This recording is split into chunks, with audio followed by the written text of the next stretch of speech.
Assalamualaikum warahmatullahi ta'ala wabarakatuh. InsyaAllah dalam subjek falsafah dan isu semasa, kumpulan kami akan membentangkan topik yang bertajuk ideologi dan isu semasa.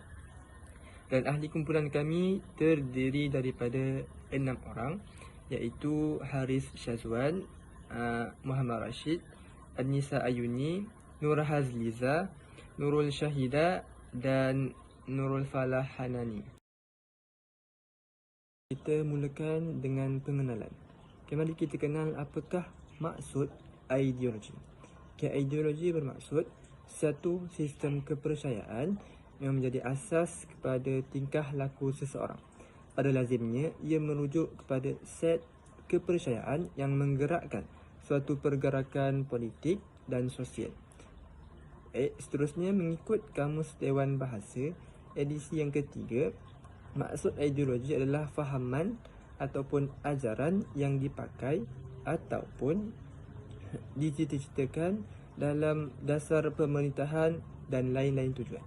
Mengikut ahli falsafah, yang pertama Karl Marx, ideologi bermaksud alat untuk mencapai kesamarataan dan kesejahteraan bersama dalam masyarakat. Yang kedua, Deseret D. Tracy merujuk ideologi adalah pembelajaran terhadap idea-idea ataupun pemikiran-pemikiran tertentu. Baiklah, terus kepada ideologi semasa. Ideologi semasa terbahagi kepada 4 bahagian. Yang pertama, relativisme. Yang kedua, modernisme. Yang ketiga, pasca modernisme. Yang keempat, cabaran masa kini. Relativisme bermaksud fahaman bahawa kebenaran nilai moral tidak mutlak, tetapi mungkin berbeza antara individu ataupun kebudayaan. Yang kedua, modernisme. Modernisme bermaksud fahaman yang berjuang menggantikan pemikiran tradisionalisme agar sesuai dengan keadaan semasa. Yang ketiga, pasca modernisme, iaitu fahaman yang muncul selepas modernisme. Dan yang keempat, cabaran masa kini. Baiklah, seterusnya, cabaran relativisme pasca moden. Ada 4 poin di sini. Yang pertama, gagal membezakan fenomena dan praktik yang terjadi pada masyarakat moden. Yang kedua, pemikir dituduh mengabaikan praktik kehidupan di dunia. Yang ketiga, pemikir kurang tegas sama ada mereka menciptakan teori ataupun mengarang sastra. Yang keempat, hujah yang penuh dengan sentimen normatif disembunyikan. Seterusnya adalah garis masa. Garis masa terbahagi kepada 3 aspek, iaitu medieval, moden dan pasca moden. Bagi aspek medieval terbahagi kepada 2 golongan, iaitu golongan gereja dan golongan agama. Manakala bagi aspek moden pula terbahagi kepada 4 bahagian, iaitu modernism, secularism, humanism dan liberalism. Bagi aspek pasca moden pula terbahagi kepada 3, iaitu relativism, subjectivism dan skepticism. Seterusnya kita pergi kepada modernism. Dari sudut etimologi, berasal daripada perkataan Latin modo yang bermaksud recently atau just now. Menurut Samsul Amri, modernism dan modernity merupakan 2 komponen utama yang menjadi teras kepada proses modernisasi. Modernity sebagai asas material kepada modernisasi, manakala modernism pula merupakan gagasan ideologikal yang mengiringi fenomena modernisasi. Modernisasi pula, walaupun tidak diterjemah secara khusus, tetapi ia disebut sebagai proses sosial yang membawa perubahan terhadap politik, ekonomi dan ideologi. Seterusnya, perkembangan modernisme bermula daripada rasa tidak puas hati dan kemarahan golongan intelektual barat yang akhirnya memberi ruang kepada kelahiran zaman Renaissance, Enlightenment dan Modernism. Modernisme adalah aliran pemikiran dan gerakan yang berjuang untuk menggantikan segala pemikiran tradisionalisme agar sesuai dengan keadaan semasa yang dianggap moden. Ia juga gerakan penentangan terhadap agama kerana modernisme lahir daripada ideologi sekularisme iaitu pada waktu zaman Renaissance. Selepas itu, muncul kaedah ilmu moden seperti rasional, empirical, saintifik dan logik yang bersesuaian dengan kehidupan zaman ini. Aliran ini berkembang pada abad ke-18 iaitu pada zaman pencerahan.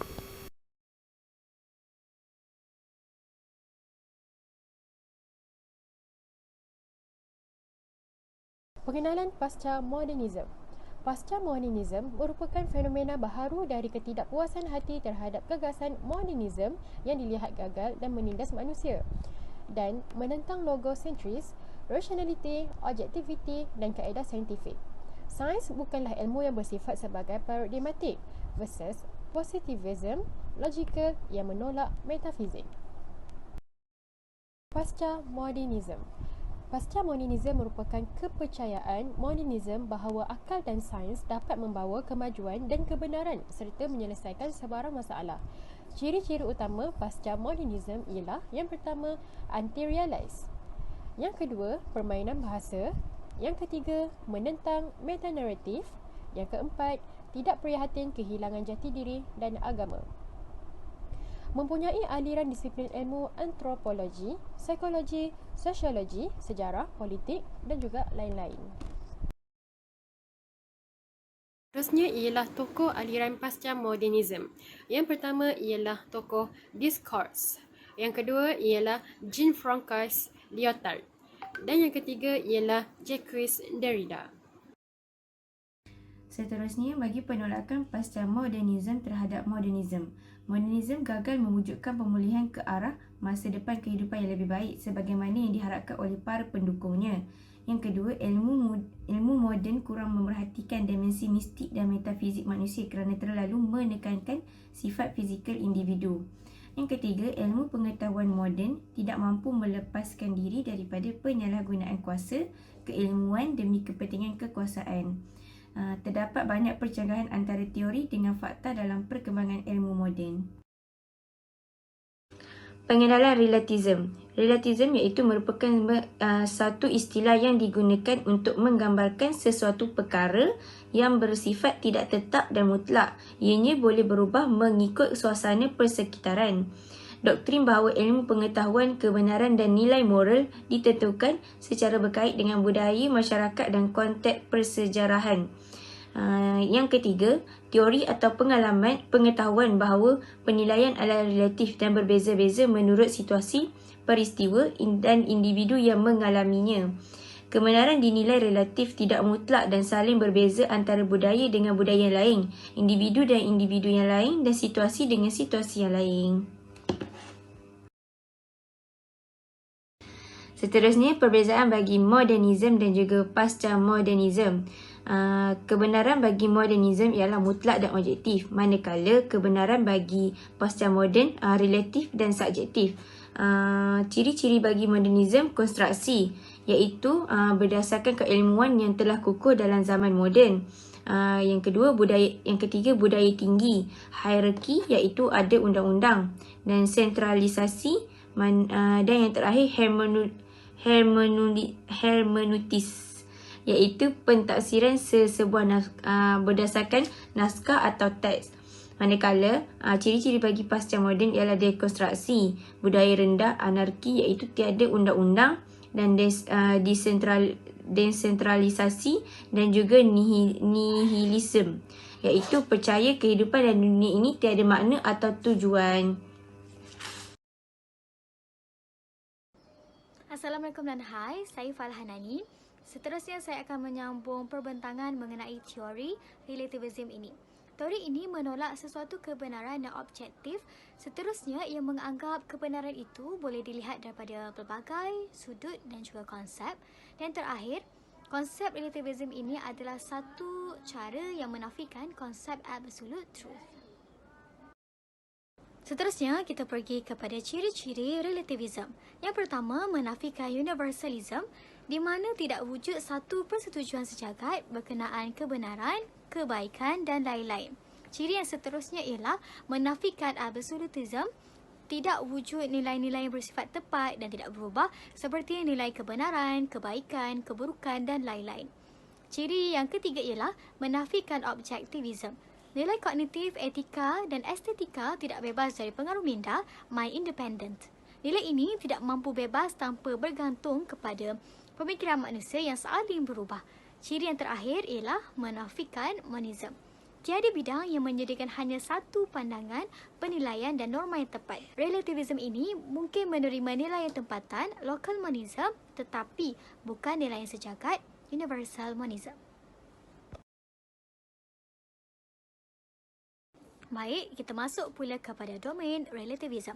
Daripada sesuatu makna direlatifkan oleh bahasa, daripada nilai kebenaran direlatifkan dengan teori, manakala nilai ilmu direlatifkan dengan masyarakat, realiti pula direlatifkan dengan budaya, metafizik direlatifkan dengan paradigma saintifik dan yang terakhir, nilai moral direlatifkan dengan individu. Assalamualaikum warahmatullahi wabarakatuh. Kita masuk kepada bahagian Cartesian dualism yang mana ia diperkenalkan oleh René Descartes yang membezakan minda dan tubuh badan yang saling bertindak balas. Ia juga membahagikan kehidupan kepada dua pola yang ekstrim iaitu berfikir sebagai sifat mutlak manusia dan juga alam benda sebagai makhluk tiada apa-apa nilai dan juga makna. Jawapan agama dan tradisi terhadap relativism pasca moden. Kesan fahaman relativism kepada fahaman keagamaan. Bagi agama Islam misalnya, ada beberapa kepercayaan yang telah diterima oleh umat Islam dan kebenarannya tidak boleh disangsikan atau diragukan. Ia dianggap sebagai suatu yang mutlak. Contohnya, kepercayaan kepada Tuhan adalah satu kebenaran yang paling mutlak dan tidak boleh diragui. Sebaliknya, jika kita mempunyai fahaman relativis, kita mungkin menganggap bahawa fahaman yang mengatakan Tuhan itu wujud boleh diterima. Tapi pada masa sama kita boleh mengatakan bahawa fahaman Tuhan itu tidak wujud juga boleh diterima. Di sini berhadapan dengan masalah logik dan terdapat percanggahan. Jika kita lihat kepada sudut keagamaan, relativism ditolak kerana sesuatu kepercayaan itu tidak boleh diragui. Tiada agama yang menerima fahaman ini kerana ia mungkin akan menimbulkan keraguan dalam kepercayaan mereka seperti apa yang diajarkan oleh sesuatu agama itu. Sebagai kesimpulannya, falsafah bermula dengan pemikiran dalam kalangan ahli falsafah, tetapi kini menjadi satu ideologi politik yang melibatkan pelbagai gerakan massa yang membawa pengaruh besar kepada masyarakat, termasuk kepada semua masyarakat yang langsung tak berminat dengan falsafah. Kebenaran adalah berdasarkan hakikat yang tetap atau mutlak, iaitu agama dan juga ajaran moral. Jadi sekian saja untuk pembincangan pulang kami. Terima kasih dan saya sudahi dengan lafaz Assalamualaikum warahmatullahi wabarakatuh.